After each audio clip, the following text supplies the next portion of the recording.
Ta-da. Ta-da! Ta-da! Good morning. We are here. Hello. Wow, let's see what happened. Go ahead, Susie. I'm good on my end. Go ahead. Okay, she's good on her end. That's Julie who's making this all happen. Welcome, everyone. It's Susie McCrae and Julie Wen here with the first ONPASSIVE Spotlight. How you doing tonight, Julie? Well, it's night. Well, it's nighttime for me, but it's still afternoon for you. How are you? I'm doing fantastic, Susie. It's so good to see you, and thank you for doing this with me. I really appreciate it. It's so honored to work with you, Susie, and I love the color on you. Good morning, good afternoon, good evening. Today is August 3rd, 2022. Welcome to ONPASSIVE Spotlight. Susie, we both kind of came up with ONPASSIVE Spotlight, and I know we do have a little vision. Where would you like to share with everyone who's currently watching? What's our vision in ONPASSIVE Spotlight? Sure, I'd love to. It's kind of like what our CEO ASHMUFAREH kind of threw it out there to us to step it up a little bit, become more creative, add value back. We are representatives of this company. Whether you're watching and you're not a founder or you're interested in ONPASSIVE, we welcome you here. So we were talking about it, Julie and I, and we do have a lot of different webinars throughout ONPASSIVE, and they're all wonderful. The conversations about technology, about Bless, information, and we decided to do what we call ONPASSIVE Spotlight. And what our vision is that we're going to spotlight different founders around the globe so you can learn a little bit about them. And we're also going to spotlight some subjects and topics that we personally think other founders may find interesting or helpful, so we can add value back to you. So today is our first one. We're going to be doing these every Wednesday. They're not going to be long. They're just going to be us about a half an hour or so. We're going to ask for any kind of feedback throughout, which you can provide for us. And we just want to give something back that, like we said, would have a little value in it and allow us as founders, or even if you're watching and you're not a founder, some little things to maybe help you be a little bit better every day.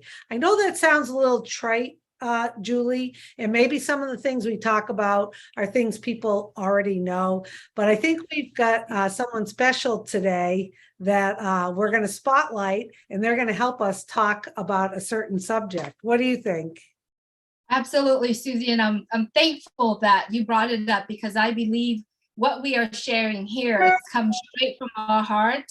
And we wanted to share it to the world, whether or not they're founders or not. So today in our holding room, we have another McCrae being here, and I believe she is the beauty of the McCrae. So, Tish, come on, Tish. There she is. Yay. That's my sister Tish McCrae, proud founder that she is, twin sister to my brother and our brother Bob McCrae, and we're just thrilled to have you on here, Tish. I'm gonna say a few things about Tish, and then Julie's gonna ask some questions, and Tish is our first ONPASSIVE founder spotlight. Yay! And then we're gonna go into one of our topics tonight. So Tish has a very interesting background. Tish is an entrepreneur in many, many ways. She's also an acupuncturist. So she has a lot of knowledge about health and wellness and how to live a great life. Tish lives in Huntington, New York, out in Long Island in the United States. And Tish also, besides being an acupuncturist, when I said entrepreneur, Tish has her own business with a food product that I'm sure she'll be able to tell us more detail about. And she's a great sister. The family always relies on her for any kind of questions about health and wellness. She's a bundle of knowledge. I'm sure we're going to have her on again. So Julie, if you want to ask Tish her first questions, then we'll tell her some more things that she's accomplished in her life that are going to surprise you. Go ahead, Julie. I can't wait to get to that questions, but first, Tish, welcome to ONPASSIVE Spotlight.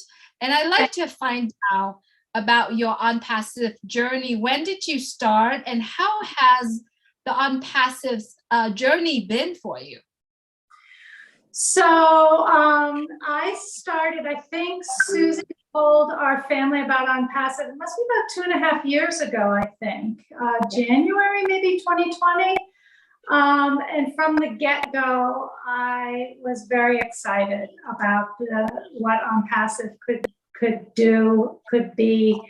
I have a small, in addition to being an acupuncturist, I started a small natural food company, healthy snacks. Right now I'm doing a gluten-free brownie with superfoods.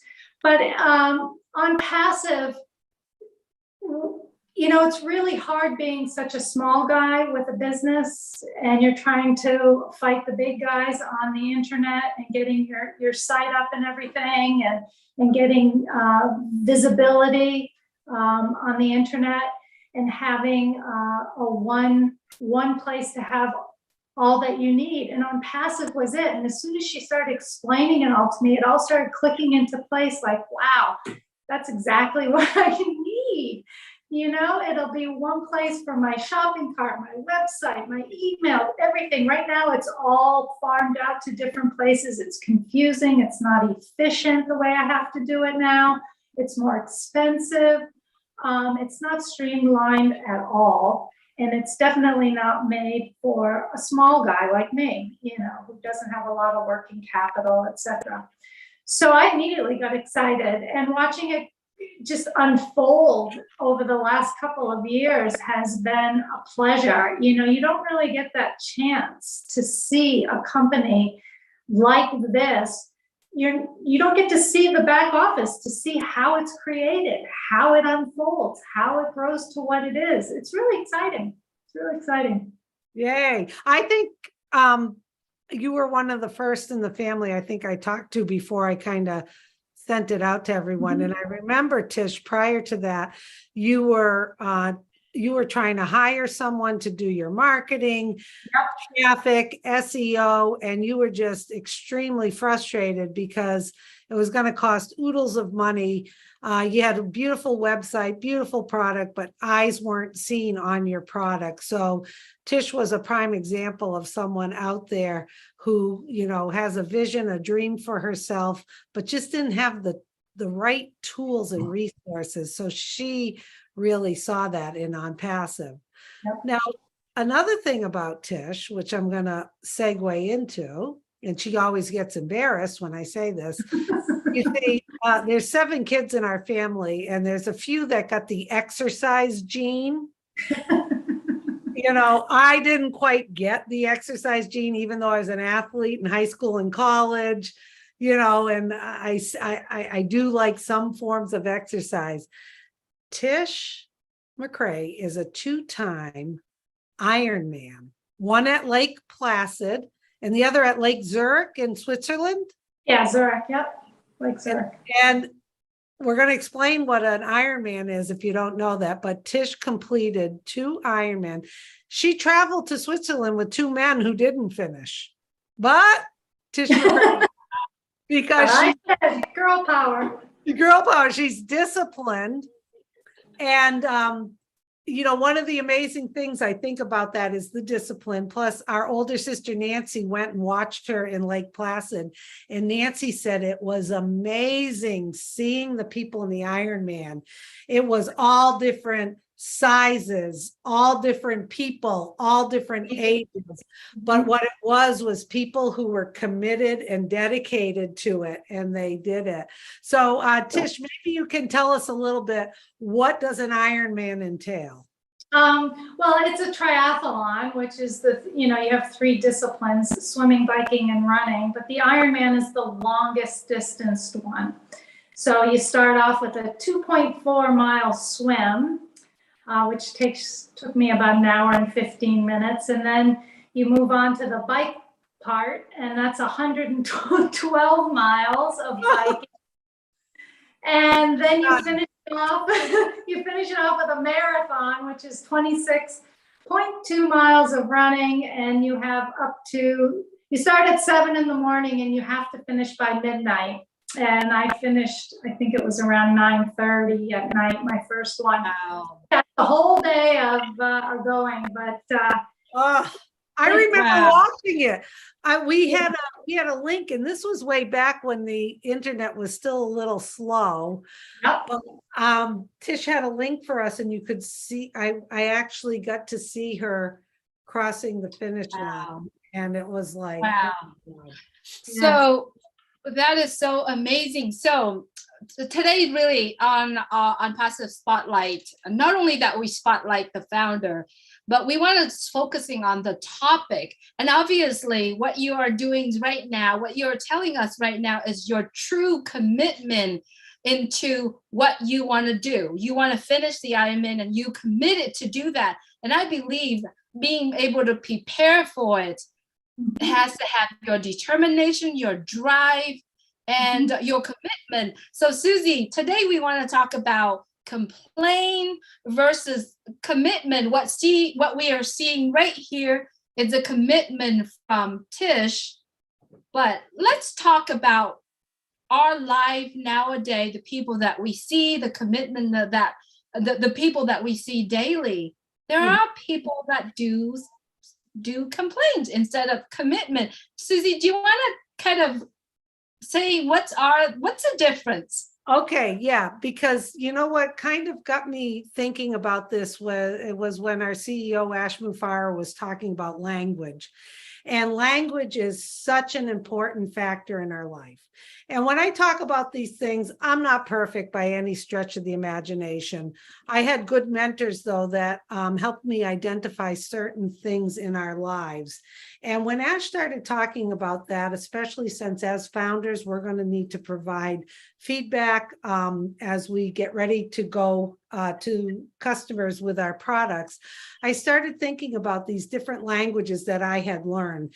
And one of them is about turning your complaint into a commitment. That's one of the basic ones. So what does that mean? There are complaints out there that people think are complaints that really are complaints. And I'm going to give you some examples. You could be out to dinner and you're like, oh, this food is so spicy. Not really a complaint, more of like a preference. Maybe that person really doesn't like spicy food. Boy, this room is cold. Preference. They're not really complaining. You may think of it as complaining, but they're not.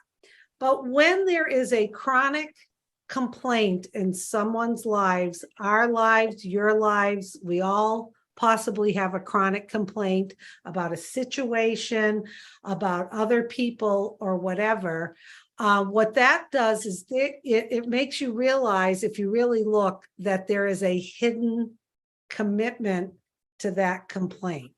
Now, as founders in ONPASSIVE, we have a very bright, hopeful life that we're living. So I think a lot of us are experiencing that when we are around people who are complaining, it creates a negative feeling and it brings us down, because when people start complaining about something, it automatically sets the tone and it gets everybody else complaining, and it creates a negative effect. So why don't we look at what are you complaining about and how can you turn that into a commitment? And the topic we were thinking about tonight, because we have Tish, who is very, very well-versed and an advocate, and she walks the walk and talks the talk about wellness and health. So Julie and I were really thinking about, as founders, for all of us, we need to step it up to the next level. So with our mindset, with the way we show up every day, but there may be some health and wellness things that we need to look at. So a lot of people, Tish, in your practice, tell us, what are the complaints when people come to see you as an acupuncturist to help fix them? What are some of the top complaints you hear? Yeah, so I would say that the top complaint would be fatigue. You know, people are running around crazy and just exhausted. Now, usually they're exhausted because they're not taking care of themselves. So I always go back to the basics with people. Whatever the complaint is, whether it's digestive, hormonal complaints, stress, fatigue, I always go back to the basics with them. And you really have to look, before anything else, you have to, are you getting a good night's sleep? Are you eating basically clean, natural, healthy, nourishing diet? Do you have a little bit of sunshine and activity during the day? Do you have joy in your life? Are you happy? That all those things put together, if you can change, just start with one. You don't have to, I try not to give people, okay, you gotta do all of this, all now, change it in a week. That's just overwhelming. But if you give somebody just, okay, let's focus on getting better sleep. So I'll go over that in detail with them. And once they start getting better sleep, they feel a little better. Then they chip away at maybe, okay, let's attack diet now and see where I could probably tweak it a little. You don't have to have a perfect diet, but you need to, be mindful when you're eating. And then, fresh air and sunshine, maybe try and get out for a walk once a day. So once they start feeling better with some of the basic stuff, and they kind of get a little more healthy, you see, as the dust settles, you see what's left and how they feel. And often they feel great. There's nothing left. All these symptoms they thought were related to so many things. Oh, do I have this? Is this the diagnosis? Is that? No, you were just tired and not taking care of yourself. Get back to the basics. I do that first with all my patients, go over all of their lifestyle stuff, and it really makes a difference. It makes a huge difference. But yeah, and the key point is they're complaining, but there's a hidden commitment because they wouldn't be going to you. Well, that's what I say to them. Look, you're here. So you've made the first step. You're here, you've committed to come to see me, so let's get to work, and they are.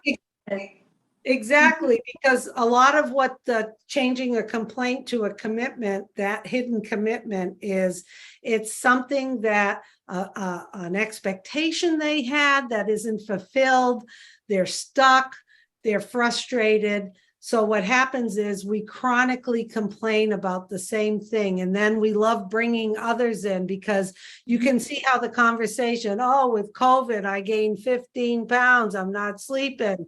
I'm stressed out watching the news. And then the next person chimes in, oh yeah, and then this weather, and can you believe what's going on in the world? And all of a sudden, it snowballs into a dialogue that isn't constructive, isn't positive. And I think a lot of us as founders can kind of identify that now as we are on this positive trend where we are joyful, we are happy, we are positive. And then when we get around that, sometimes we're not quite sure what to do with someone who is like chronically complaining. And what Julie and Tish and I are saying, you need to find out, is there a hidden commitment? Dig more into that person instead of continuing the conversation. Maybe they are committed to getting healthier or taking care of themselves. Maybe they are making excuses and they just need some help. Julie, did you want to add something to that? Yeah, I also think that a lot of the things that people are tends to do is they try to stick around that vicious cycle every single day. It goes into a cycle. And I think by listening to what you're mentioning, Tish, and Susie also, I think there's a way that we all can break that bad habit, but focusing on that healthy habit. And it only starts with us making that decision to do it, right? It's all start with one. And that habit, once we build that, we'll be able to continue to get ourselves into the journey of being healthier. Just like Susie says, it snowballs. The negative can snowball, but the positive can as well. And I find with my patients, once you just can nudge them, give them a little information or a little bit of homework, and if you can just get them to change a little bit and feel a little bit better, that's enough to get them a little bit of momentum forward to keep going. And it's just the nudge. And I think, you know, that's what humans are meant to do: support and help and nudge each other in the right direction and give them information and support. Yeah, you're absolutely right, Tish. And you're talking about a lot of times people get like, they wake up on Monday and they're like, okay, I'm giving up this, I'm giving up that, I'm going to do that, I'm going to go to the gym. And, you know, we end up setting ourselves up for failure. Yep. Whereas sometimes the little things that you can do, and whether, I mean, we could be on here all day talking about how important hydration is. You know, are you drinking enough fluids? Like you said, are you getting restful sleep? I think one of the biggest things is stress in people's lives, the worry, the stress, the news, the media, watching the news. People don't understand that stress affects your hormones. Exactly. And you know, there are stress hormones, you know, it even affects your insulin and your hunger hormones.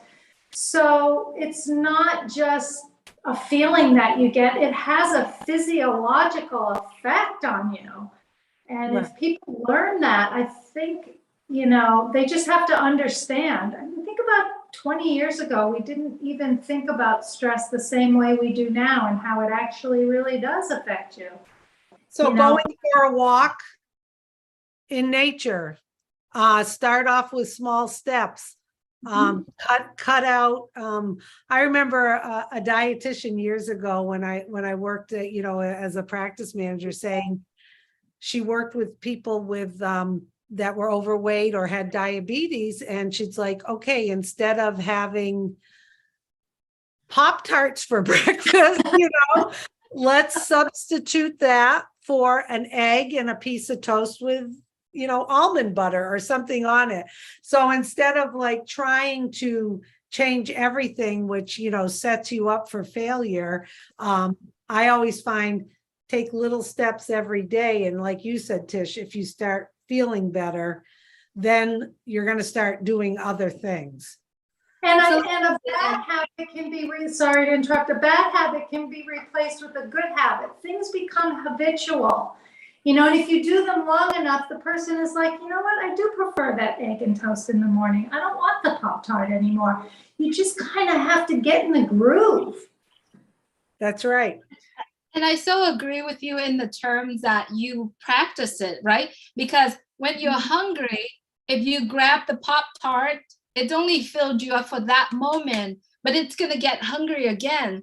You kind of practice yourself. You got to teach your body to absorb or to take the healthy food, because I mean, like, this is what I do every day. I'm not going to let me go hungry and then just grab anything right away. Right. Got to get something in and teach your body. So Tish, I know that we are, and Susie, I know we're kind of running out of the time here, but let's put an action plan. What people can do if they see this is very beneficial for them by practicing the good habit. What is the action plan that people can do at this point on? Maybe just a little, and how long should they practice that good healthy habit, Tish? Well, I have a good habit I'd like to throw out there. And then before we go, I have something fun I want to do. So don't think there's no FUN F word in today's program. I think one of the things, and I am a sucker for it. And I think I'm speaking to a lot of people out there. You got your phone, you got your computer, you got email, you got messages, you're on the phone, you're replying to a text message, you're checking your email, you're applying to Messenger, then you've got WhatsApp, and then, oh, and then you're looking to something else is happening and you're back on it. That level of having all those browsers open, and trust me, I'm the queen of it myself, is exhausting. Exhausting, because your brain, every time you switch gears, it takes you so many minutes to get back to what you were concentrating on. And you all know it. You know, when you're talking to someone and they're going, they're not listening to a damn word you're saying. They're typing a response to an important emergency text message they're getting. So there's this whole distraction thing in our society, up to the point where we've got the phone by our bed, you're checking it, and that is exhausting. And that kind of level of mental exhaustion can create sleep issues, can make you, want to eat something just because you're stressed out about something that you, and then it's one thing after another. And then, that 1 mile walk I was going to do this morning just didn't happen. So my advice for some small steps is to watch yourself tomorrow, everybody. And I'm going to watch myself too, because I'm chronic about that too, going back and forth. Do you start something and finish it, or are you bopping all over the place? Can you close a few of those browsers? Can you be okay that you didn't respond to something right away? That's my helpful tip. Julie? Stay focused. Stay focused. Stay focused. Yes, I so agree with you. And I know I'm a queen of that here too, because you work on something and something pop up and then you went and opened it. But you know what? I so agree with you. And I think that's something that I need to work on to myself, is to stay focused, That's my short version of the action plan. Yeah, so for me, getting in nature allows me to do both those things. So I never work out in a gym. I just don't. I did all that training without a gym. I go outside. When I'm out in nature, I don't need the phone. I'm quiet. I'm focused. I'm just grounded. It's like nature's like a church for me. And so that personally works for me. But people are, being with my cat alone. I don't need my phone with my cat. I just need my cat on my lap, petting my cat. That's just such peaceful alone time. It really is helpful. Wonderful. This has been wonderful. And we also encourage people, I think people are watching. If you want to reach out to Julie and I with any kind of tips you have that we can share. And then also, you founders out there, if you want to come on and be our next founder spotlight, would love to have you, where we can talk about what's important to you and maybe a subject that we find important to others. But I would like to end with something FUN. Fun. So Tish, since you're the Tish, and you want to know the reason she's called Tish, her real name is Mary Ann McCrae, but when she was little, she used to imitate Morticia from the Addams Family, and her nickname was Tish, and we gave Tish that name. Just a little McCrae family tidbit. Okay, so I have this wonderful book called What Would You Rather Choose? Tish is laughing because this our sister Lisa kills us with this all the time. So I'm going to ask you, Tish. I have two, okay? I'm ready. Okay. Would you rather have 2 extra legs or eyes on your elbow? I go with the 2 extra legs. 2 extra Why? legs. You have to say why. I could run faster. All right. But then you'd have to buy more pants and socks.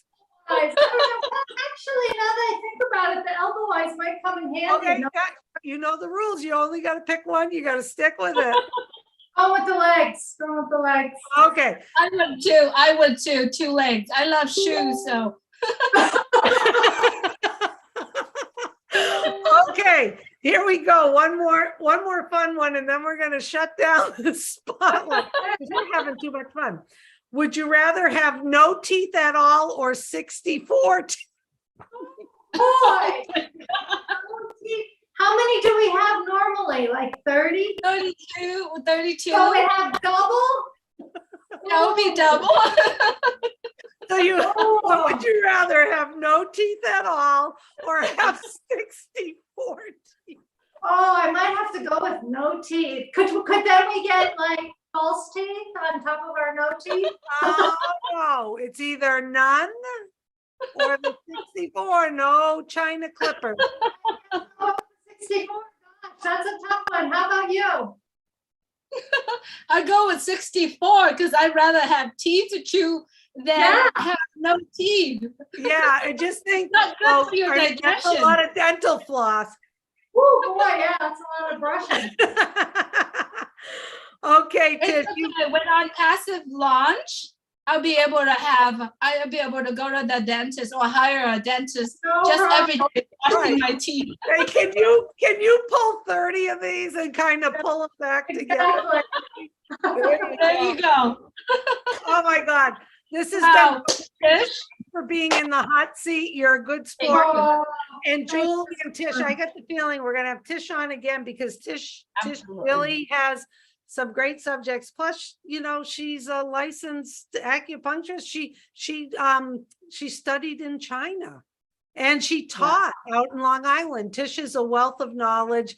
We always rely on her and she's a good sport. So all of you watching, if you're a founder and you would like to be spotlighted and talk a little bit about things in your life and then some things that we can give back to the other founders, you just reach out to Julie and I. Tish, we love you. Thanks for being thank on. you. Suze, love you. Bye, Julie. love you, Tish. Thanks so much for being here with us. And Susie, thank you for Bye, doing this. everyone. My pleasure. Founders, good night. Good night. Have a great Everyone. See you next week. See you next week, the same time. We have more topics. Remember, on Passive Spotlight, we'll spotlight everything that's valuable to the world. So come and join us. Thank you, everyone. Good night. Good night. Oh.